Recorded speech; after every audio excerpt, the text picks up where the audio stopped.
and I'm a member of Glory to God Ministry, Pastor Edward O. Benson and his wife, Aisha Benson, which I am a deacon of the church. Today we're here to bring you information and we bring you resources to Newburgh Free Library. And on the podcast today, we have Mr. Ben Gocker, the director of Newburgh Free Library. Ben, say hello to everybody. Hello, everybody. Glad to be here. Thank you, Deacon Fryar. Thank you so very much. Ben, I just want to ask you a few questions, and we're gonna have a little dialogue going on at the same time. Is that I want people to know about the resources of Newburgh Free Library, which is a great institution of knowledge throughout the Hudson Valley and Dutchess County, and also in the Kingston area. And also, I want to say it's also a great information center, even in the Catskills, which we got connected to the Ramapo system, where we could get books from other libraries. So I want to ask you, all you do is Newburgh Free Library has to offer. And first of all, I'd like to say that I am a recipient of the Newburgh Free Library. Also, I used to work for the Newburgh Free Library years ago when I was in high school. For 3 years of my high school years, I worked for the Newburgh Free Library as the page. So I'm very familiar with this institution and knowledge.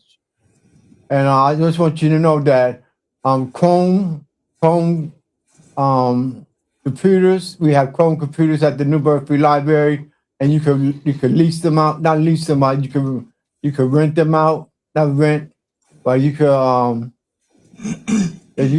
you could get them from Newburgh Free Library. You could take them out, and they're at your disposal. Because some people don't have computers at home, and these are mini computers, and they will help you with the work that you need to get done. And also, there's information on foundations for people who are non-for-profit organizations and people who are starting businesses. They are entrepreneurs. So I'm asking you today, Ben. What resources can people benefit from? The general public could benefit from the library. Absolutely, Deacon Fryar. And you gave sort of description of some of the things people can expect to find here. Every public library really specializes in offering collections, providing programs and services to their community, and they do that with the input of their community. We're about to embark on a strategic planning process here for a new 5-year long-range plan at the Newburgh Library. And when we do embark on that, we're going to have focus groups with community stakeholders, members from the board here, members of our Friends of the Library organization. So the voices really inform the kind of collections, programs, and services that we provide here. So we have the Central Library for the Ramapo Catskill Library System. We have an extensive print collection, and we also use some of the Central Library money that we get from the state of New York to build a large digital collection as well.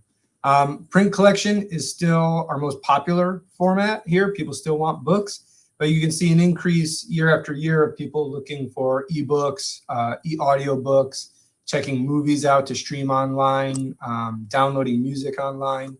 So as a Central Library, we use some of that money from the state to purchase and to bolster our digital collections. And those digital collections, and it's not just books, audio books, but also databases, how to start a business. If you're in a court case and you need access to legal documents or legal opinions, we have a subscription to Westlaw. And you can access those here at the Newburgh Free Library because we are the Central Library. So we have special reference materials online and in print, and we have a bigger print collection in general. And these Central Library we also make available to the system at large. So there are 46 member libraries in RCLS. We're the Central Library, and people can come to us with special requests or to access some of the special databases and resources we have. One thing that I would like to say is we also, I just came back from recording another podcast at Safe Harbors which we do regularly just to kind of update the community on our ongoing programs. And we have a lot of fun programs. I was there with one of our youth services librarians, Brian Sullivan, and they do a baby emo music program. So they take, emo punk songs from the 90s, but change the lyrics so that they're kid appropriate and kid friendly.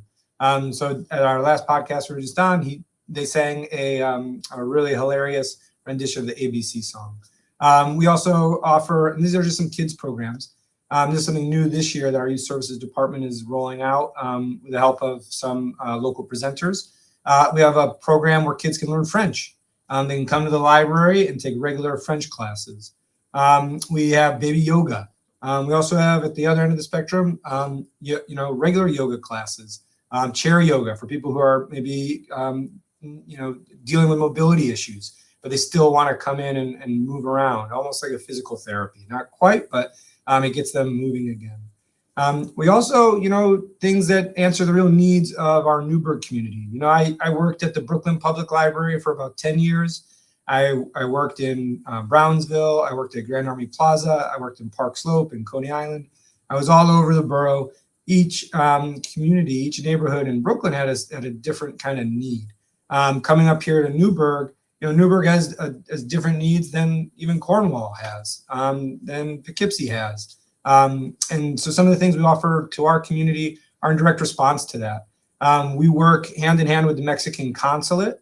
So people who are Mexican nationals can get their documents processed by their home country in a convenient way. Just in May, we had the Mexican consulate come and visit, and we saw over 400 people come. It's an incredible service that puts our community, which we know is largely Hispanic, here in Newburgh, in touch with the kind of services that they need and have asked for. We also, in the SNAP benefits, were reduced and cut. The staff here had the great idea to open up a small little food pantry right near the entry, just to help people in a very small way, kind of who are dealing with food insecurity issues. To that end, we also work with some community groups here that will come in and do vegetable distributions from local vegetable gardens right in the lobby. Just the other week, I left with a little tomato plant and a little banana pepper plant because they had some plants left over. So everyone on staff got to take some home with them. We also offer terrific adult programs. In fact, tonight we have nationally known cookbook author Julia Turshin coming to speak with our collection development librarian, Taylor Beach. This cookbook author, though she's known for recipes, just published a romance novel. And romance novels are really hot these days. Everyone's reading them. Taylor has a little romance book club. And so we're able to bring Julia in for people in the community to come and listen to what Julia has to say and why she decided to make this sort of left turn from cookbooks to romance novels. So really there's a real wealth of opportunity. If we just sat here and I told you about all the programs and services we have, I don't think there'd be any time for anything else, but yeah. Okay. Yes, Ben, I appreciate you very much. And thank you for coming aboard and giving this information to the general public, which is of very good value. And there's dozens of things that the community can learn from the Newburgh Free Library. Let me ask you something quickly. What's the children population like coming into the library? So I often describe public library usage like a donut, right? I've got 3 little kids. I'm at work all day. I'm not going to my library, right? So what you see is you'll see young kids coming to the library and you'll see retirees come to the library. But the center, the sort of, people who are in the thick of their, working careers, who are probably raising kids or have very busy lives, they're not always coming through the door, but we do try to provide, and this is something we've been really intentional about, is creating intergenerational family programs. But that being said, kids are a huge percentage of our population. We see just like hundreds of kids through the doors every day because we have daily story times, daily craft offerings. We have, especially in the summer, kids just want to come in and chill out and play Roblox on the computer, and that's fine with us. Families will just come and, spend time in air conditioning, looking at books all day on the floor in the playroom.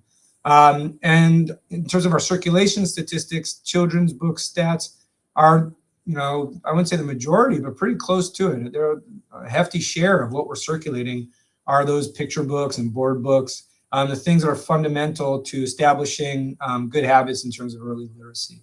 To that end, I'd also like to bring up something that we're introducing next week, and this is a partnership we've undertaken with the Newburgh Armory Unity Center. They have agreed to purchase about 1,000 early literacy books, so books for kids 0 to 5, house them at the Armory, and they asked us to come in and manage the circulation of the collection.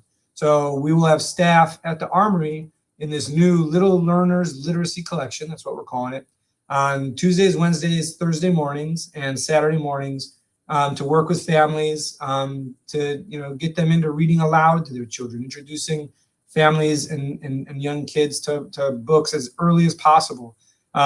Studies demonstrate that the earlier kids are exposed to reading, the more involved their parents are in reading aloud to them, that the higher rates of success they'll see later in life. And this all is born out of sort of the 1,000 Books Before Kindergarten initiative, which Mr. William Kaplan with the Armory was really keen on seeing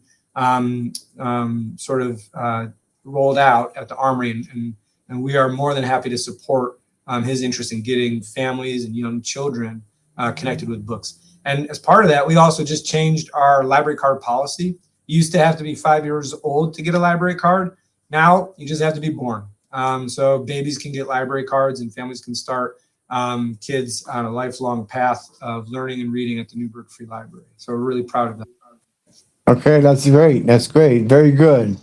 They're helping the community grow and to prosper. And we thank you for your participation on today on this podcast. And thank you for all the information that you've given us. And I'm sure that there'll be more people involved in coming to the library, and especially the youth of our community, and especially the urban children of our community.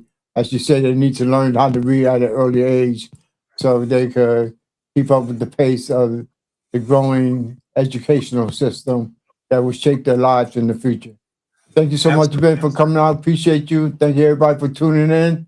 Until next time, be well, be safe, and God bless you. Thank you. Thank you, Deacon Fryar. Thank you, Ben.